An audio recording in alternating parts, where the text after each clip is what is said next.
welcome to the Creativity Conference's official podcast.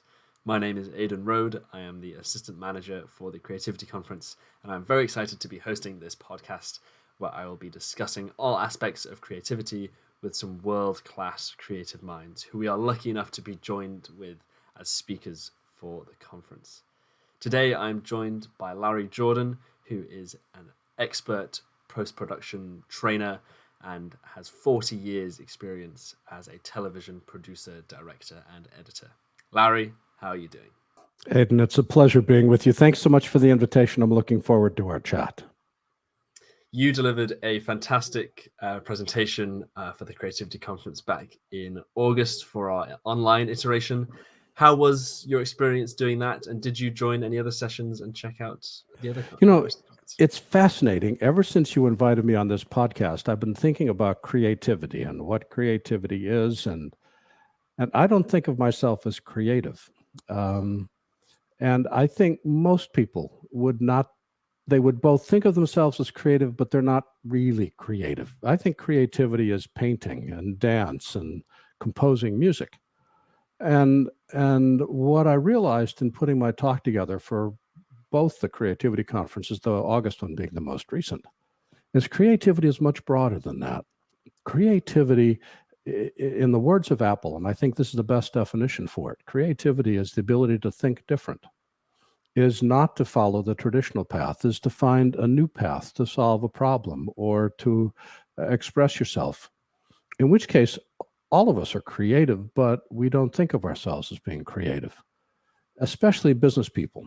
Business people have a marketing department. Those are the creative types. They're busy thinking up creative things while the rest of us are making money and creating products and the non-creative sides of business. And what the purpose of my talk was is to illustrate the fact that even if you're in a position which is non-creative, we still have to persuade people. We still have to communicate our ideas. We still have to find consensus. We need to explain what we're doing. And to do that requires a level of creativity that is within reach of all of us. And what I was talking about is ways that we can use images to tell stories, to create presentations which are persuasive, or to suggest ideas to people, or to reinforce a thought. There's a lot of creativity in life that doesn't involve painting and doesn't involve dance and doesn't involve being able to draw a straight line without mechanical assistance. And that's what I was talking about. You could argue that creativity is in pretty much every decision we make. It's what we have for dinner. It's what time we go out for lunch. It's where we go for lunch. It's what we do. Well, you could argue that. I think I would love to have that argument with you. I think there's a point where something is so pervasive, like oxygen, that we take it for granted. And I think creativity can't be taken for granted. I think it's way too easy for each of us to make the same decisions today that we did yesterday, because Isaac Newton still rules. An object in motion tends to remain in motion at the same speed in the same direction. It's really easy to do the same thing over and over and over again because you don't have to spend time thinking about how you want to do it differently. And there's many times where inertia wins. Just look at getting up in the morning, how we go through the same routine. We follow the same pattern. Even though we could do it differently, it's something we're comfortable with. And I don't think that's creativity. It's just the process of getting up in the morning. Creativity requires a level of effort. It requires saying to yourself, I need to spend a second thinking about this. And how do I want to do it better? How can I save time? How can I improve the quality? How can I convey an emotion? And so creativity actually requires us to expend energy to think of a different way to do something. So I think it's much more proactive than simply where am I going to go for lunch. That's not a creative decision. A creative decision would be, I want to go for lunch and I want to go to a place I've never been before. Okay, now we're taking a risk. We're creating something different. So stagnation and perhaps routine is the enemy of creativity. we sometimes think of creative people as being flamboyant, of larger than life, of wearing outrageous costumes or acting in outrageous behavior, and sort of that's narcissism. That's that's simply calling attention to oneself. That's not creativity. That's acting out. Creativity is thinking of better ways to do something. It isn't that routine is bad, because if all we did all of our life was be creative, we'd be exhausted. I mean, we'd be unable to make a decision. How can I possibly go to sleep at 10 o'clock tonight because I went to bed at 10 o'clock last night? I'm caught in a rut. I've got to go to bed at 10:15, or I've got to run around. No, that would drive us nuts. Creativity is flashes of insight. Creativity is a breakthrough thought, something different. It takes us someplace we've never been before. And you know as well as I do, when you do something different for the first time, think of the fear of starting a new job or tackling a new task. The very first thing that crosses your mind is, this may be exciting, but can I do it? Is this within my skill set? Can I rise to the occasion? There's a level of fear and trepidation behind any new endeavor. If we had to live with that fear all the time, we get exhausted.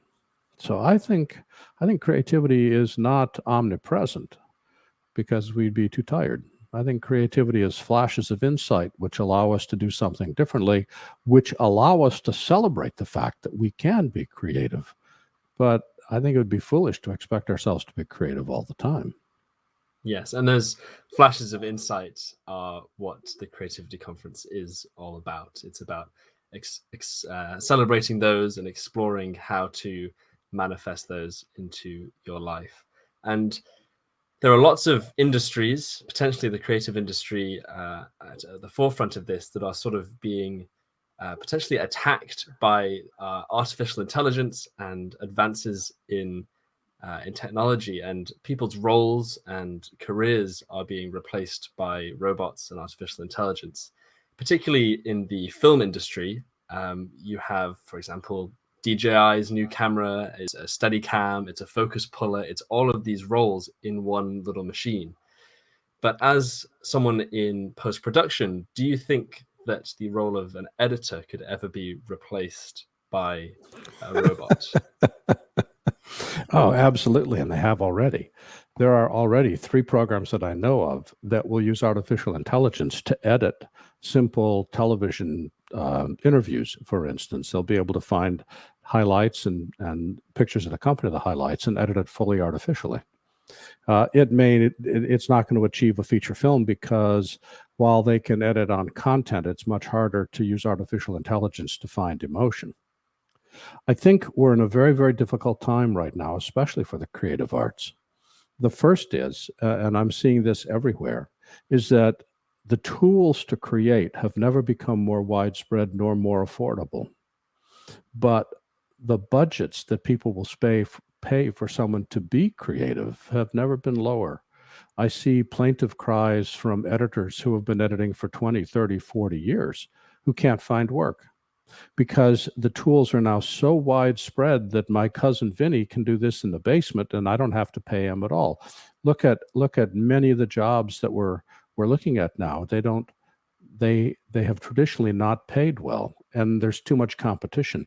Everybody wants to be a filmmaker. Everybody wants to go out and shoot movies. And consequently, if I'm competing with 10 other people, I can either compete on my skill, which I don't have any of, or I can lower my price. So there's a price war to the bottom, where people will do work for as little money as possible because it's really cool.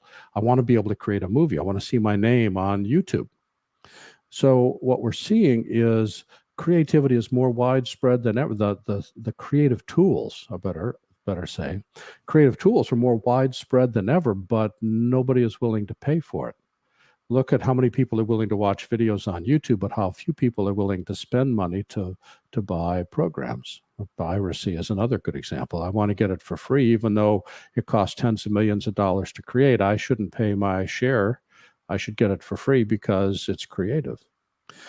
So we're seeing this dichotomy where the creative tools are widely available, and budgets to support creative people are falling through the floor.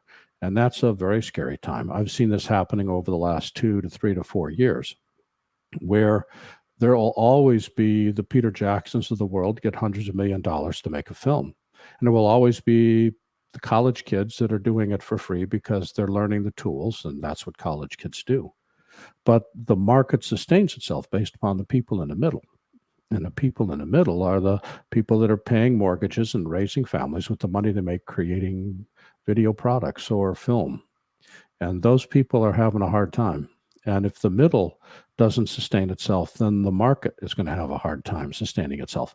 Another example, Apple's iPhone is not a video camera. It is a cell phone that has a camera attached to it, a good camera, but its reason for living is not to be a camera. It's to be a multi-purpose tool. Well, that's had implications across the entire camera industry. The whole DSLR category is point and shoot cameras are dead. DSLRs are struggling, and low-end video cameras are having a hard time finding a market because people can do more with their cell phone because they don't understand what a camera can do. The implications of widespread creative tools are what I call the law of unintended consequences. There's a lot of fallout from decisions that we make that seem reasonable on one hand, but have great impact on another. Budgets are falling. The creative people that have the ability to tell stories with pictures can't afford to work in the industry because they can't make a living. It's a challenging time.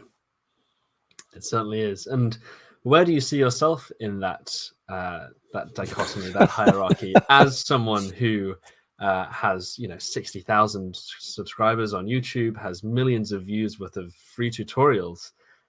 You are enabling so many people to get into the film industry and advance their own craft in editing for free. Yeah, I'm really, well, basically, I'm making things worse. It's the only way I can possibly describe it, is that my job is to teach. That's what I really love doing. I love teaching people how to do something and how to learn a new skill or how to improve their job skills or improve their life. For me, teaching is my creative outlet, writing and explaining things to people and teaching.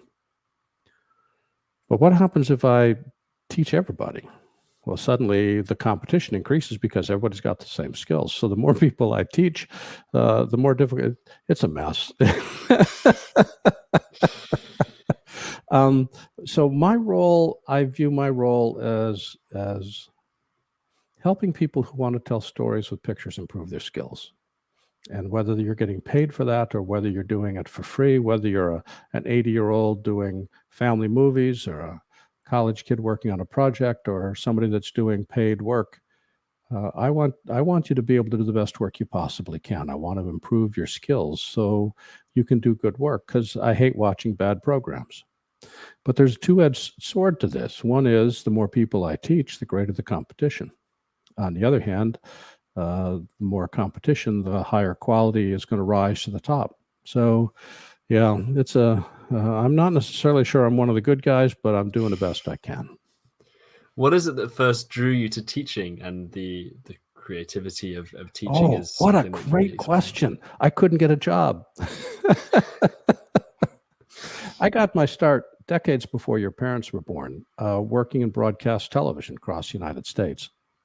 I worked at local radio stations and moved the jump from radio to television, worked local television, and then went to network television, did network work for a while. And then, for reasons that are still murky, I got out of broadcast TV and moved into computers. This is back in the early days of desktop computers, and was both a salesperson selling computers and tech person supporting computers and marketing computers. And that took me to a variety of both retail stores, which is where I started, and then software manufacturers and hardware manufacturers. But most of the time, when I make a career decision, I tend to decide on the wrong side of my career. I go the wrong place at the right time. But in this case, what happened is, after about 15 years in computer software marketing, I saw for the first time all of my video experience, of which I had a lot, and all of my computer experience, of which I had a fair amount, were now merging as computers moved from being on video, as cameras moved from being on videotape or film to digital. And now I was at the intersection of digital video technology with both video production knowledge, post-production knowledge, and computer knowledge. And that was a rare skill set to have. And from that, back in January of 2004, I started writing a weekly newsletter, which included tutorials and doing seminars and training and writing books.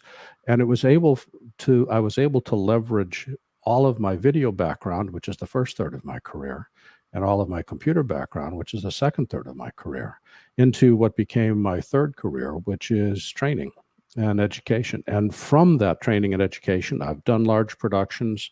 I've written 10 books. I've written 2,500 tutorials. I've hosted 900 podcasts. So I've had the chance to do both production and teaching and roll it all into a single activity, which has ended up being really cool. So you said your first career was sort of in the video industry, but you studied sociology. Is that, if that's right? You have been paying attention. Yes. What inspired that shift? I was a really bad college student. One, I think I picked the wrong college to go to, and two, I think I was too young to realize what college was all about. In those days, and they may still, it's been so long since I've been to college, I don't know, but in those days, they had a language requirement that you had to speak a foreign language to be able to graduate. And I am congenitally unable to speak any language, including English. And I tried French and I tried Russian, and I was just an abject failure. I tried to be a chemist and was not interested in that. So really, sociology was the only major I could come up with that would allow me to graduate. And so I put in 4 years in college, and I had no idea what I was going to do after I graduated. The concept of going to college to learn a job skill never occurred to me, never. And then, but what happened at my undergraduate work is I started to work at the college radio station and fell in love with media, just head over heels, fell in love. And I started off as the typical DJ and then moved up to news director and program director. In the last 2 years in college, I was the general manager. And running a radio station that had 4 volunteers when I was a freshman, and I grew it to 75 volunteers and 24 hours a day production by the time I was a senior, told me that media was where I wanted to spend my life. So I decided that clearly the only career path open to me was to be a radio announcer. So after graduation from college, I got a job at WRWC Rockton, Illinois. It was a beautiful music station. I was broadcasting mostly to cattle and sheep. And every 15 minutes, I would say, ladies and gentlemen, that was the Boston Pops.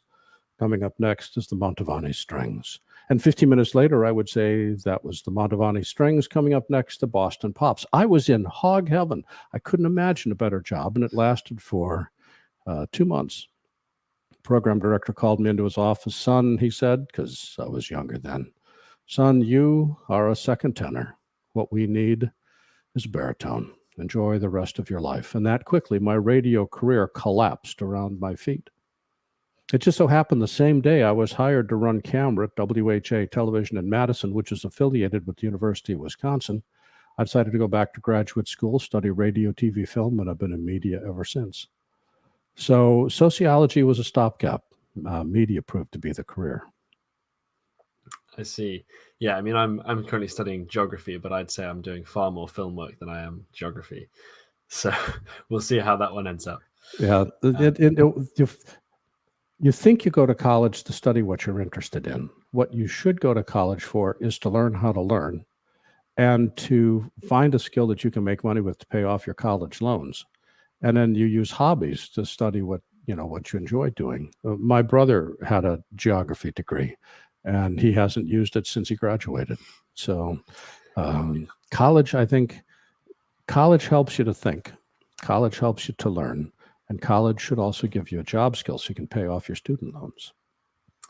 Yes, I can get behind that. You've worked on a lot of projects, as you mentioned, in your career thus far. Are there any in particular that are sort of lesser known about, underappreciated, that you have a bit of a soft spot for, that you wish more people knew about? Oh, yeah. Every time I screwed up, I don't like screwing up. I hate making mistakes. A lot. But somehow it seems that the things you learn the most from are the mistakes that you make. There was a couple, there were several, there's three projects that come especially to mind. One was I was doing a Christmas special in Baltimore for PBS, and it took over a large Gothic church in Baltimore, downtown Baltimore, and we had 6 choirs, we had an orchestra, we had a live audience of about 1,500 people. And I remember, and I was both the producer and the director of it. And we had a crew of, I don't know, 40 people that were setting up and hanging lights and multiple trucks outside. I mean, it was a big production, multiple tens of thousands of dollars for television, huge. For film, it was not so much, but television's huge production. And I remember standing at the back of the church and just being awestruck, watching all these people setting up and pulling cables, and said, what amazes me is all this activity came from an idea that I had. I thought one morning, I said, we should do a Christmas special. And out of that thought, people were willing to buy in. They funded it. The crew pitched in, the choirs. I mean, it was a huge 2-month production to put together. But it started with a single idea. Wouldn't it be cool if we celebrated Christmas in a church in downtown Baltimore? So that just the power of a single idea is one of the most strong, forceful memories that I've got. Another, which proved to be ultimately helpful, I was doing a series for PBS on art history and the cathedrals of Europe, specifically stained glass in the cathedrals of Europe. And it was a pilot. We were trying to sell it to PBS as a series. And I was the director for it, not the producer. The producers were 2 gentlemen that I worked with at the Maryland Public Television. And Ralph and Frank, after a great deal of work, got Vincent Price to star and host the episode. And everybody was excited. Vincent Price was a huge film star and a major catch. And it was toward the end of his career, and he was dabbling in other stuff. And he has always been a fan, both of art history and of cooking. His time off was spent cooking and as sort of a mental relaxation. So very first day of shooting, everybody and their cousin was on edge because this was a big deal. It was a pilot for the network. We had a big TV star. We were on location. We had a large crew. I was directing, and the very first shot opened with a tight shot of Vincent's hand as he pulls a book off a shelf, pivots out to the camera dollies back to reveal him reading the book, and he opens up and starts talking. It was a beautiful shot. It sets the tone of the library that we were in, ornate, gorgeous. And we did the first take, and I was watching it in Video Village on the monitor. And at the end of the take, I said, that was terrible. We need to do it again. And Vincent just looked at me with one look and stormed off the set. Producers, terrified, chased after him to find out what the problem was. And they came back and made a beeline to me and said, Vincent thinks you were insulting him, that he had done a terrible job. And you need to go back and make him apologize or whatever it takes, because we need him for this series, but you got to fix this. Well, like everybody else, I was terrified because we did not want to lose our star. I dashed back to Vincent's dressing room and I said, Mr. Price, I'm really sorry. When I was looking at the monitor, the part that was terrible was not you, but was the shot. It was badly thought through. It was badly composed. It looked pale and washed out. It was a terrible, terrible shot. And I did not mean to imply that you were in any way at fault, because you weren't. I'm still blushing because of that. And he looked at me and he gave me the best piece of advice I've ever gotten. He said, son, whenever you're done shooting, the very first thing you do when you say cut is you talk to the talent. And you tell them how they did. And then after you get done talking to the talent, then you talk to the crew. Because the talent are exposed. They're the ones that are on camera. They're the ones the audience is seeing. And they're always wondering, how did I do, coach? Did I live up to your expectation? Am I okay? They need the reassurance. And I realize that's true of anybody doing any kind of creative work. They're putting themselves out there. They're doing something which is outside the norm.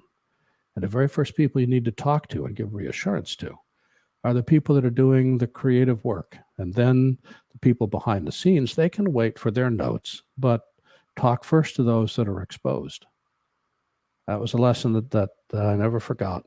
is you need to reassure the people that are making the effort first, and then work to the team that's supporting them second. And after that, we had a great show. It was a wonderful series. I loved working on it.